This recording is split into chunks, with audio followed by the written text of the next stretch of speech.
Assalamualaikum warahmatullahi wabarakatuh.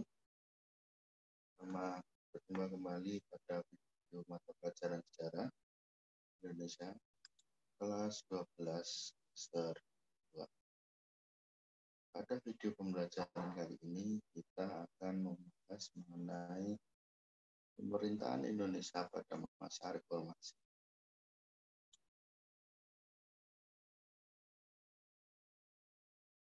Diawali pada pertama pemerintahan Indonesia pada masa awal reformasi ini dipimpin oleh Presiden B.J. Habibie. Pada masa reformasi ini beliau yang menjadi presiden pertama setelah Indonesia mengalami peristiwa reformasi. Beliau menjabat setelah dilantik pada tanggal 22 Mei 1994. Beliau menjadi presiden setelah menggantikan Presiden Soeharto yang memundurkan diri pada tanggal 22 Mei tahun 1990. Dalam masa pemerintahan, beliau memberikan nama kabinetnya yaitu Kabinet Reformasi.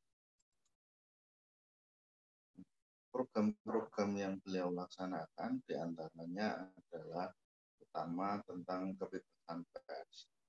Beliau mengeluarkan kebijakan untuk menghapus Peraturan Menteri Penerangan nomor 1 tahun 1994 tentang pembatasan SIUP terhadap perusahaan penyiaran yang anti pemerintah atau yang bukan kritik. Itu yang kita ketahui pada masa Orde Baru ini dulu seringkali pemerintah menggunakan peraturan ini untuk menutup perusahaan-perusahaan penyiaran yang melakukan kritik terhadap pemerintah. Nah, pada pasca reformasi, beliau B.J. Habibie mengeluarkan peraturan untuk mencabut kebijakan tersebut.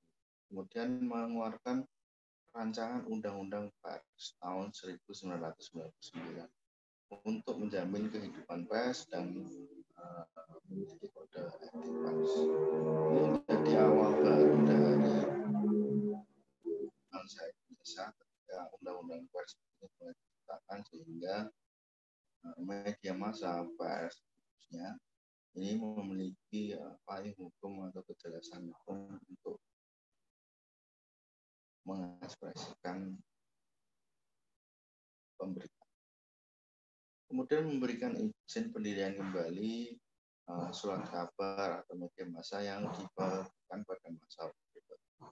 Ini adalah beberapa kebijakan pers yang dilakukan oleh Presiden B.J. Habibie. Yang kedua adalah kebijakan mengenai pembebasan tahanan dan narapidana politik. Pada masa Orde Baru ini banyak sekali orang-orang yang ditangkap karena berseberangan atau mengkritik pemerintah.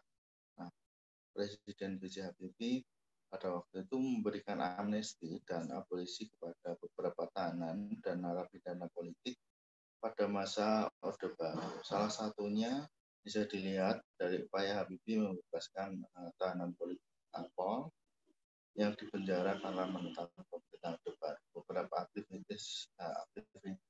aktivis itu salah satunya adalah Sri Bintang, kemudian Muktamar Pakpahan, ada lagi Sanana Kusmawa, presiden dari Timor Leste.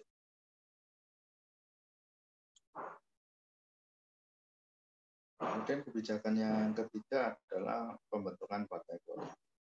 Pada masa Orde Baru kita ingat bahwa pada masa itu partai politik dibatasi hanya ada 3.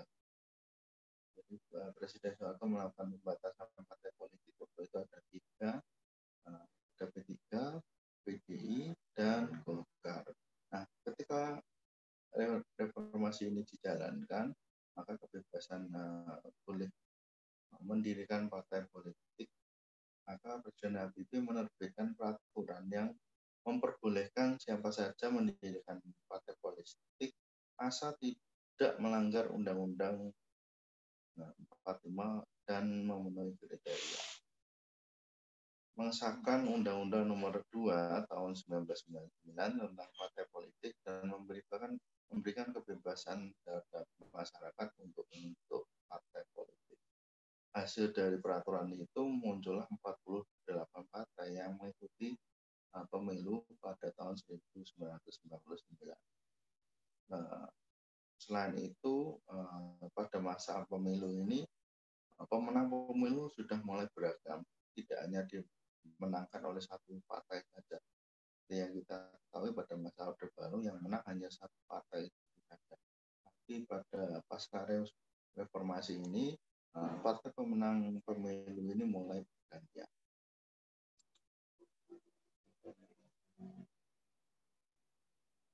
Kebijakan yang tepat adalah kebijakan bidang ekonomi.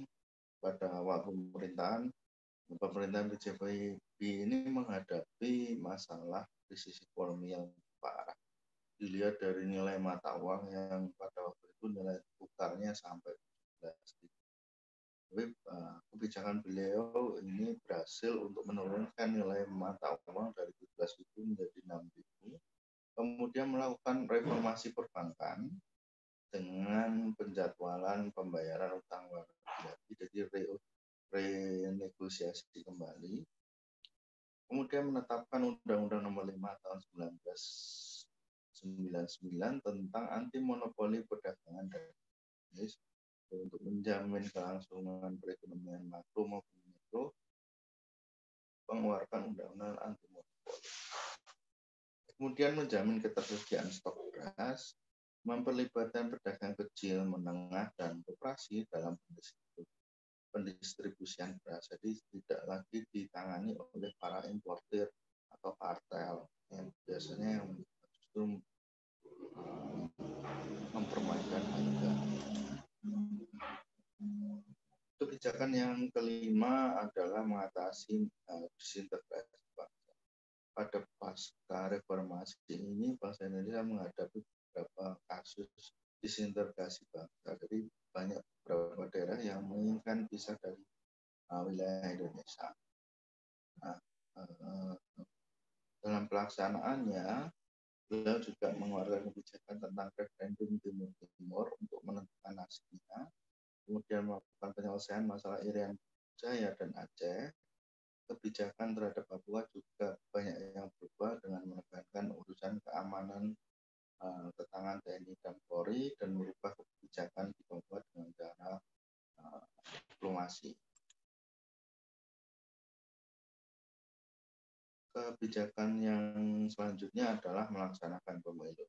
Sesuai dengan sidang istimewa tanggal 10 sampai 13 November 1997 diputuskan bahwa pemilu akan diselenggarakan pada 7 Juni 1999. Dalam Undang-Undang Nomor 2 Tahun 1999 muncullah banyak berbagai partai politik baru. Ada 48 partai politik baru. Dan TNI Polri pada masa pemilu ini tidak diperbolehkan ikut kembali ke partai pemilu karena TNI Polri sudah diatur untuk melepas urusan tentang partai politik, sehingga TNI Polri hanya bertugas untuk mengamankan dan menjaga kestabilan keamanan negara. Kemudian pelaksanaan pemilu ini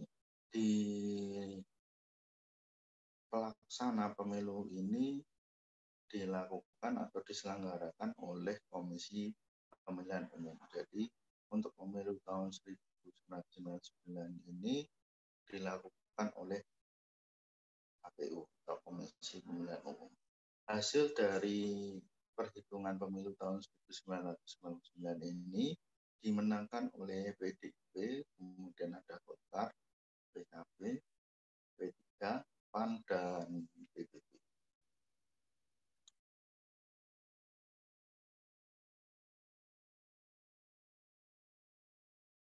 Kebijakan selanjutnya adalah mengeluarkan kebijakan tentang otonomi daerah.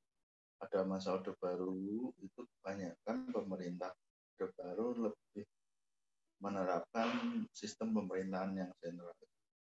Ketika reformasi ini berlangsung, beliau itu mengeluarkan peraturan atau kebijakan untuk otonomi dengan menerbitkan Undang-Undang Nomor 22 tahun 1999 tentang otonomi daerah untuk pemerataan pembangunan.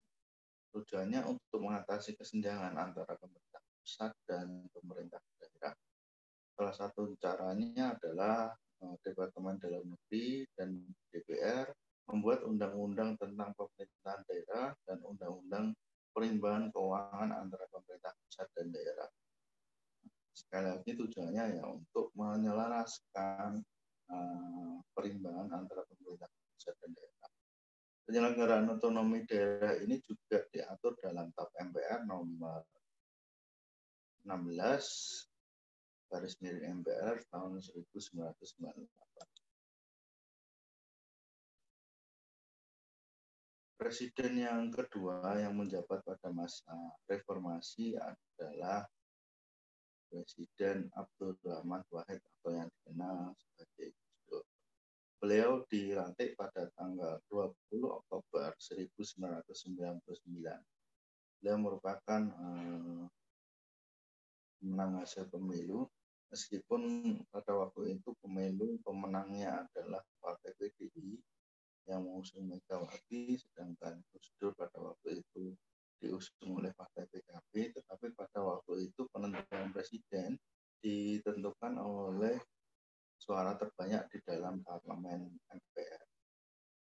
Hasil dari pemungutan parlemen MPR ini kemudian yang menyatakan jumlah suara terbanyak adalah Presiden Abdurrahman Wahid. Nah, dalam pemerintahannya beliau membentuk kabinet yang dinamakan Persatuan Nasional. Pada masa pemerintahannya, beliau mengeluarkan beberapa kebijakan, salah satunya adalah memisahkan TNI dan Polri, yaitu melakukan pemisahan antara TNI dan Polri tujuannya untuk memfokuskan polisi pada pelayanan masyarakat, melayani, melindungi, dan mengayomi masyarakat. Sedangkan TNI berfokus pada reformasi TNI sebagai penjaga pertahanan dan memisahkan diri dari urusan politik. Kebijakan selanjutnya adalah pengakuan agama Konghucu.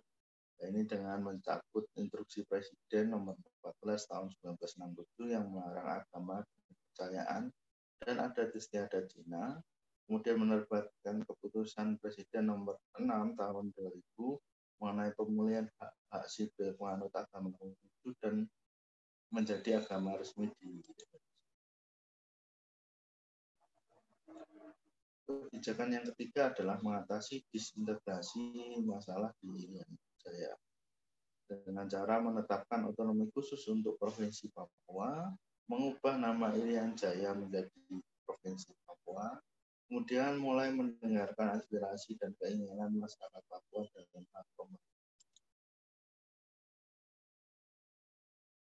Kebijakan yang keempat adalah memberikan kebebasan pers dengan cara membubarkan Departemen Penerangan yang identik wujud dari kebebasan pers yang selama Orde Baru ini selalu dipegang. Jadi kebanyakan pers itu diatur dan diawasi oleh Dewan Penerangan, dan pada masa jabatan beliau Departemen Penerangan ini juga dibubarkan. Selain Departemen Penerangan juga dibubarkan juga Badan Sentral. Kebijakan yang kelima adalah membangun kerjasama dengan luar negeri. Dalam pemerintahan beliau lebih banyak mengisi memang pada waktu itu untuk berkunjung ke beberapa negara-negara sahabat, ya tentu saja untuk memulihkan diplomatik dan memberikan kepercayaan pada Indonesia bahwa Indonesia sudah aman, sudah stabil, kemudian menarik para investor untuk membangun kembali Indonesia. Karena pasca reformasi banyak investor yang keluar dan menarik dananya dari Indonesia, sehingga perlu diplomasi ulang untuk menjalin kerjasama dengan negara-negara. Kemudian melakukan kunjungan di beberapa negara sahabat untuk membawa aliran investasi menuju Indonesia sehingga membawa pemulihan ekonomi. Presiden ketiga pada masa reformasi adalah Presiden Megawati Soekarno Putri. Beliau menjadi presiden pada tanggal 23 Juli tahun 2001. Beliau menjadi presiden setelah menggantikan Presiden Abdurrahman Wahid yang harus diberhentikan dari jabatan presiden, dan beliau pada waktu itu posisinya menjadi wakil presiden dan menggantikan posisi Presiden Abdurrahman. Pada masa pemerintahnya, beliau memberikan nama kabinetnya yaitu Kabinet Petroleum. Kebijakan yang dikeluarkan pada masa pemerintahan Presiden Megawati adalah melakukan reformasi di bidang politik dan hukum. Salah satunya adalah melakukan amandemen Undang-Undang tahun 1945 mengenai pemilihan presiden secara langsung oleh rakyat melalui pemilu. Kemudian merubah tata negara dan kedudukan DPR dan pemerintah itu sejajar dengan pembatas wewenang adalah MPR. Pembentukan Komisi Pemberantasan Korupsi, pembentukan Pengadilan Tindak Pidana Korupsi, dan pembentukan Badan Pemeriksa Keuangan. Kebijakan yang kedua adalah melakukan reformasi ekonomi dengan cara mengurangi subsidi BBM untuk mengentaskan masyarakat miskin dengan cara mengeluarkan program kompensasi pengurangan subsidi BBM. Yang kedua adalah mengalami swasembada beras dengan menerbitkan Inpres nomor 9 tahun 2002 tentang pelarangan impor beras. Kemudian yang ketiga adalah mengakhiri kerjasama dengan IMF dan membubarkan BPPN. Dan yang keempat adalah melakukan privatisasi BUMN untuk menahan laju. Kebijakan yang keempat adalah melaksanakan pemilu tahun 2004. Penyelenggaraan pemilu tahun 2004 ini dilakukan 24 partai terkait dengan pemilu tahun 99. Memang mungkin persyaratan peserta pemilu mulai ditambah sehingga hanya 24 partai politik saja yang lolos memenuhi standar tersebut. Nah, pemilu ini dilaksanakan 2 tahap. Tahap pertama adalah untuk memilih legislatif, tahap kedua adalah untuk memilih presiden dan wakil presiden. Dalam pelaksanaan pemilu ini dilaksanakan 2 putaran karena syarat kemenangan calon presiden adalah 50% Pak. Dan pada akhirnya pemenang pada waktu itu adalah Bapak Susilo Bambang Yudhoyono dan wakil presidennya adalah Yusuf.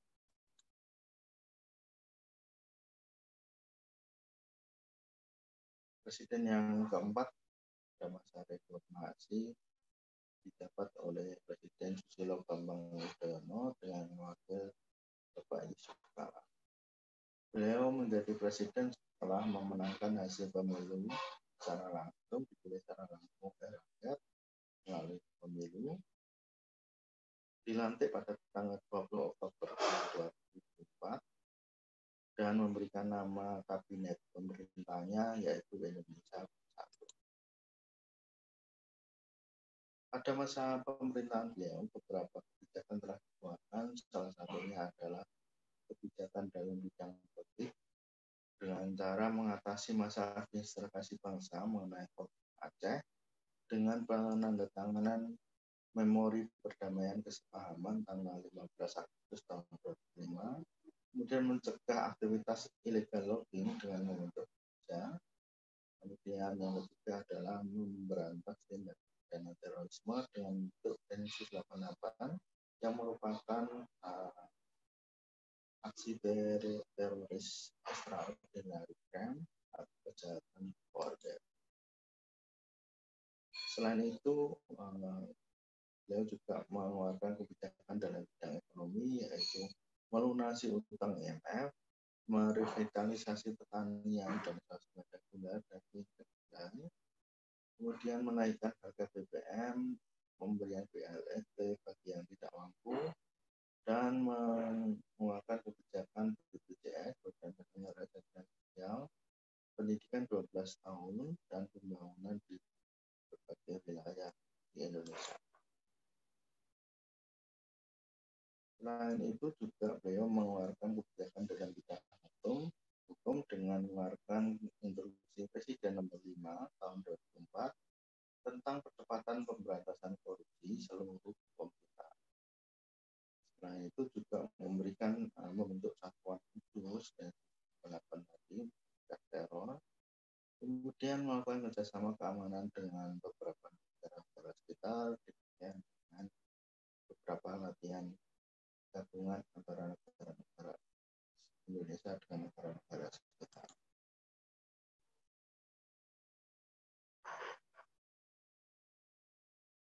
Nah, pada masa pemerintahan Presiden Susilo Bambang Yudhoyono ini, beliau menjabat Presiden Indonesia selama 2 kali periode. Periode pertama tahun 2004 sampai 2009 dengan Wakil Presiden Bapak Yusuf Kala, dan pada periode kedua beliau menjabat antara tahun 2009 sampai 2014 dengan Wakil Presiden Pak Budiono. Pelantikan beliau periode kedua ini dilaksanakan 20 Oktober tahun 2009. Nama kabinetnya adalah Indonesia Bersatu Jilid 2.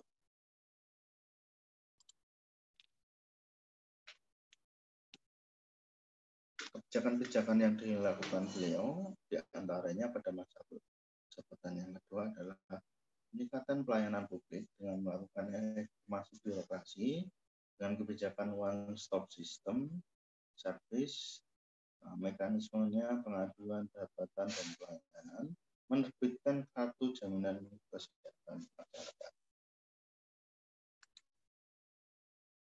Kebijakan selanjutnya adalah peningkatan pendidikan dengan merekrut beberapa lulusan dari perguruan tinggi untuk mendaftar dalam program SNMPTN, memberikan tunjangan profesi guru untuk kesejahteraan, memutuskan program guru terus depan, kemudian merekrut diri menjadi aparatur sipil negara, dan melaksanakan pendidikan wajib 12 tahun. Kebijakan selanjutnya adalah kebijakan dalam bidang ekonomi dengan cara memberikan KUR atau kredit usaha rakyat. Sehingga pada masa Presiden SBY ini kondisi negara stabil walaupun terkena imbas dari krisis tahun 2008. Tetapi karena adanya KUR ini, jadi usaha mikro masyarakat ini masih bisa bertahan walaupun kondisi di dunia pada waktu itu mengalami krisis. Kemudian yang selanjutnya adalah mewujudkan sistem good government dengan cara melakukan pemberantasan korupsi menyeluruh semuanya.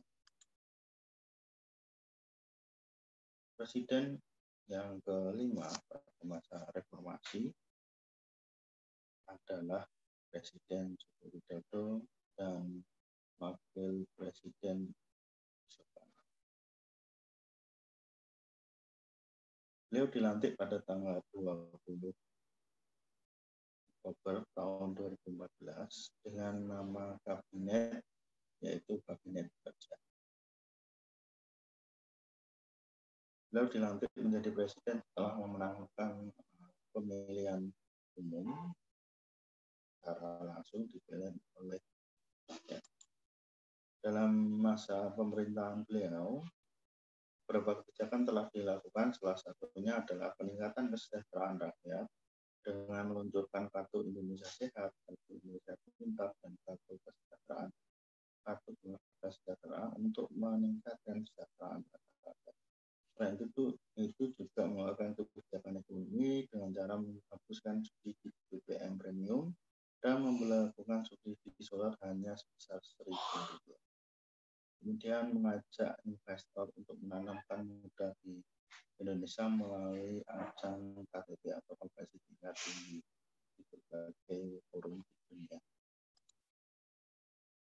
Selain itu, kebijakan yang lain adalah kebijakan di bidang kelautan yang melakukan pemberantasan pencurian ikan atau illegal fishing dengan bahasan tersebut dan mengatur zona tangkap bagi nelayan. Jadi pengaturan nelayan zona tangkap ini juga diatur agar sumber daya hayati laut ini bisa terus. Kemudian mengatur kebijakan tentang pertambangan dengan cara mengambil alih Prof. Mahakam oleh Pertamina, kemudian mengambil alih saham dari PT Freeport dan menetapkan harga 1 BBM untuk seluruh Indonesia. Demikian video pembelajaran kali ini. Apabila ada kesalahan, saya mohon maaf. Assalamualaikum warahmatullahi wabarakatuh.